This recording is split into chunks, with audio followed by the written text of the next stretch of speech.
অনুষ্ঠিত হওয়া খাতা ও উত্তরপত্র পুড়ে যাওয়ার ঘটনা আছে, তাহলে যাদের খাতা পুড়েছে তাদের এসএসসি থেকে এবং যাদের পুড়েনি তাদের এইচএসসি থেকে কিভাবে নেবে? এক্ষেত্রে কি ভর্তি পরীক্ষা বৈষম্য সৃষ্টি হবে না?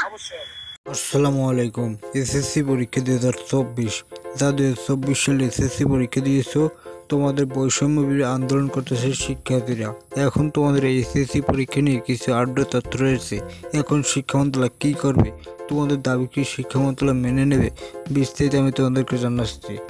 দেখো, বর্তমানে যিনি সরকার সবচেয়ে গুরুত্ব দেয় কিন্তু স্টুডেন্টদেরকে, মানে স্টুডেন্টের মাধ্যমে দেশ স্বাধীন হয়েছে।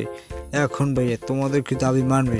দেখো ভাইয়া, এটা যদি যখন তোমাদের পরীক্ষাগুলো বাতিল করছে তখন যদি বলতা তখন তারা মেনে নিত।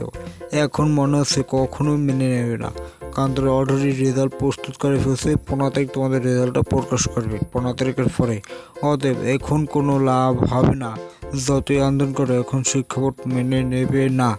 কারণ আমি শিক্ষা বোর্ডে একজন চাকরি করি, তাহলে শিক্ষা মন্ত্রণালয় এখন এই ব্যাপারে কোনো কথাই বলে না, তারা গুরুত্ব দিচ্ছে না।